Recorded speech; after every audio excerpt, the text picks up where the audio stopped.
નમસ્કાર મિત્રો, સ્વાગત છે તમારું આપણી યુટ્યુબ ચેનલમાં। મિત્રો, આજે આપણે વાત કરીશું ગુજરાતી ફિલ્મોના જાણીતા એક્ટર અને ડિરેક્ટર ગોપાલ દેસાઈએ કરેલી ફિલ્મો વિશે।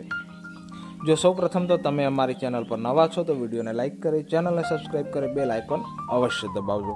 મિત્રો, ગોપાલ દેસાઈ કે જે મૂળ રાજસ્થાનના રહેવાસી છે અને તેઓ ગુજરાતી ફિલ્મોની અંદર કામ કરે છે। તેમણે ગુજરાતી ફિલ્મ ઉપરાંત તેલુગુ ફિલ્મ અને હિન્દી ફિલ્મ પણ કરી છે। વાત કરીએ તેમની પ્રથમ ફિલ્મની તો તેમની પ્રથમ ફિલ્મ હતી વર્ષ 2022ની સાલમાં રિલીઝ થયેલ પ્રેમથી જુઓ। આ તેમની પ્રથમ ડેબ્યુ ગુજરાતી ફિલ્મ હતી। આ ફિલ્મના ડિરેક્ટર હતા દિનેશ રાજપુરોહિત। જ્યારે વાત કરીએ ફિલ્મના એક્ટરની તો ફિલ્મમાં લીડ રોલમાં ગોપાલ દેસાઈ, મુસ્કાન તેમજ દિનેશ રાજપુરોહિત જોવા મળ્યા હતા। જ્યારે સાથી કલાકારોમાં દેવ ઠાકર એટલે કે દેવો, પરેશ ભટ્ટ, ઝાકીર ખાન, ગૌરવ દેવાસી, મિશ્રાજી વગેરે કલાકારો જોવા મળેલા। ત્યારબાદ તેમની ફિલ્મ રિલીઝ થઈ પ્રાણપ્રીતના બાંધ્યા બંધન। આ ફિલ્મ 2024ની અંદર રિલીઝ થયેલી અને આ ફિલ્મને ડિરેક્ટ પણ તેઓ જ કરેલી। ત્યારે સહદિગ્દર્શક તરીકે દિનેશ રાજપુરોહિત આ ફિલ્મમાં જોવા મળ્યા હતા।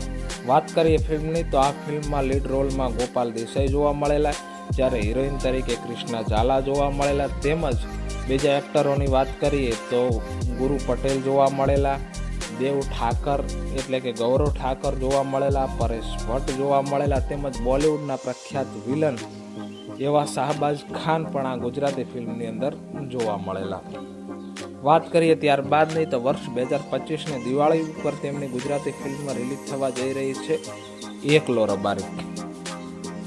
આ ગુજરાતી ફિલ્મ છે। આ ફિલ્મના ડિરેક્ટર દિનેશ રાજપુરોહિત અને ગોપાલ દેસાઈ છે। તેમજ ગોપાલ દેસાઈ આ ફિલ્મની અંદર પણ લીડ રોલમાં જોવા મળી રહ્યા છે। તેમજ તેમની સાથે આ ફિલ્મમાં ગુજરાતી ફિલ્મોમાં ગોવિંદ ઠાકોર તરીકે જાણીતા એક્ટર એવા રાકેશ પાંડે પણ જોવા મળી રહ્યા છે। જ્યારે ફિલ્મની અંદર બોલિવૂડના એક્ટર એવા દીપક શિરડે અને શિવા રૂંદાની પણ જોવા મળી રહ્યા છે। જ્યારે ગુજરાતીના એક્ટર દેવ ઠાકર એટલે કે દેવો, પરેશ ભટ્ટ, યામિની જોશી વગેરે જોવા મળી રહ્યા છે। અને આ રબારી સમાજની સંસ્કૃતિ ઉપર બનેલી એક ફિલ્મ છે જે ગુજરાતી અને મારવાડીની અંદર, ગુજરાત અને રાજસ્થાનની અંદર 2025ની દિવાળીમાં રિલીઝ થઈ રહી છે। ત્યારે હિન્દીમાં ઘણી જગ્યાએ અત્યારે તે રિલીઝ થઈ ચૂક્યું છે।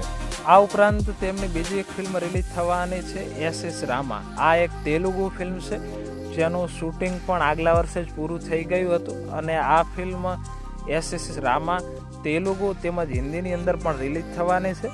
અને આ ફિલ્મની અંદર તેમની સાથે ગુજરાતી ઇન્ડસ્ટ્રીના પણ ઘણા એક્ટરો જોવા મળવાના છે। જોકે આ ફિલ્મ ક્યારે રિલીઝ થવાની છે તેની રિલીઝ ડેટ હજી જાહેર કરવામાં નથી આવી।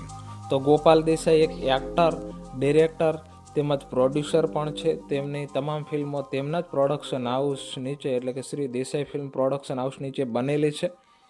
તો આપને અમારી આ માહિતી કેવી લાગી તે કોમેન્ટ કરી અવશ્ય જણાવજો। જય હિન્દ, વંદે માતરમ।